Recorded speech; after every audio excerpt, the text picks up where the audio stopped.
Welcome back to our sports மல் channel. இந்த வீடியோவில் என்ன பார்க்க போகிறோம்னா நியூ ஐபிஎல் ஆக்ஷன் அப்டேட்ஸ் மற்றும் 3 ஐபிஎல் டீம்ஸோட கேப்டன்ஸ் வந்து மாற போகிறாங்க. அது மட்டும் இல்லாமல் 2 நியூ கோச்சஸ் பற்றின அப்டேட்ஸ் வந்து பார்க்கலாம். ஃபர்ஸ்ட் வந்து யாருன்னா ராகுல் திராவிட். ராஜஸ்தான் டீமில் குமார் சங்ககாரா வந்து நேஷனல் டியூட்டிஸ்க்கு வந்து போனார்னா அந்த பிளேஸ்க்கு வந்து என்னன்னா ராகுல் திராவிட் வரதுக்கான ஹை சான்சஸ் வந்து இருக்குது. ஏன்னா ஏற்கனவே ராகுல் திராவிட் வந்து ராஜஸ்தான் டீமில் வந்து இருந்தார்.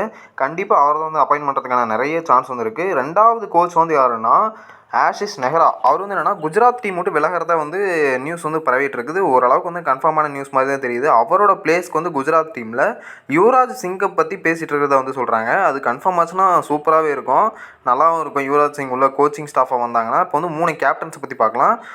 ஃபஸ்ட்டு வந்து யாருன்னா ஆர்சிபி டீமோட கேப்டன் ஃபேப் டு பிளெசிஸை வந்து வெளியே விடுறதா வந்து நியூஸ் போய்ட்டுருக்குது. கண்டிப்பாக வெளியே விட்டாங்கன்னா சிஎஸ்கே போகிறதுக்கான ஹை சான்ஸ் வந்து இருக்குதுன்னு எனக்கு என்னமோ தோணுது. கண்டிப்பாக சிஎஸ்கே தான் போவாங்கன்னு ஒரு உள் நம்பிக்கை வந்து இருக்குது. போனார்னா சூப்பராகவே இருக்கும், நல்லாவும் பர்ஃபார்ம் பண்ணிட்டு தான் இருக்கிறார் வெளியே லீக்ஸ்லாம் பார்த்தீங்கன்னா. செகண்ட் வந்து யாருன்னா லக்னோ சூப்பர் ஜெயின்ஸில் கேஎல் ராகுலை வெளியே விட போகிறதா வந்து நியூஸ் வந்து. இது வந்து நான் புதுசாக சொல்கிற நியூஸ் இல்லை, ஏற்கனவே தெரிஞ்ச நியூஸ் தான். இப்போ வந்து என்ன அப்டேட்னா ஹர்திக் பாண்டியா பற்றின ஒரு அப்டேட் வந்து கடைசியாக வந்து சொல்கிறேன். இப்போ இவரை வெளியே விட்டாங்கன்னா அவங்க வந்து என்னென்னா நியூ கேப்டன்ஸுக்கான தேடலில் வந்து இருப்பாங்க. இவரை வந்து என்னென்னா 100% ஆர்சிபி ஆல் அவுட்டாக போகிறதுக்கான சான்ஸ் வந்து நிறைய வந்து இருக்குது. தேர்டு டீம் வந்து யாருன்னா மும்பை இந்தியன்ஸில் ஹர்திக் பாண்டியாவை வெளியே விடுறதுக்கான சான்ஸ் வந்து நிறைய இருக்குதுன்னு வந்து சொல்கிறாங்க. அதனால தான் வந்து முன்னே நான் ஹர்திக்கை வந்து மென்ஷன் பண்ணேன். ஏன்னா ஹர்திக்கை வெளியே விட்டாங்கன்னா அவருக்கு லக்னோ டீம் வந்து ஆல் அவுட்டாக போகிறதுக்கான சான்ஸ் வந்து இருக்குது. ஏன்னா அங்கே குணால் பாண்டியா இருக்கார். அது இல்லாமல் இவர் போனார்னா அந்த பிளேஸ்க்கு வந்து என்னென்னா கரெக்டாக ஃபிட் ஆவார்னு வந்து எதிர்பார்க்கலாம். அந்த டீமுக்கு வந்து இவர் மாதிரி ஒரு ஆல்ரவுண்டர் வந்து தேவைப்படுறாங்க.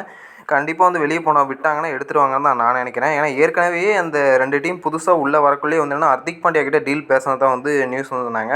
இவர் வந்து என்னென்னா ஆஷிஷ் நெஹ்ராவுக்கோசரம் வந்து என்னென்னா அந்த ஜிடி டீமில் வந்து ஜாயின் பண்ணதாக இவரே வந்து சொன்னார். அதனால் வந்து என்னென்னா 100% லக்னோ டீம் வந்து இவர் வெளியே விட்டாங்கன்னா, அதாவது லக்னோ டீம் வந்து மும்பை வெளியே விட்டாங்கன்னா இவர் வந்து வாங்குறதுக்கான சான்ஸ் வந்து நிறைய இருக்குது. இதை பற்றி உங்கள் கருத்து என்னென்னு கமெண்ட் பாக்ஸில் கமெண்ட் பண்ணுங்கள். மறக்காமல் சப்ஸ்கிரைப் பண்ணிடுங்க. தேங்க்யூ.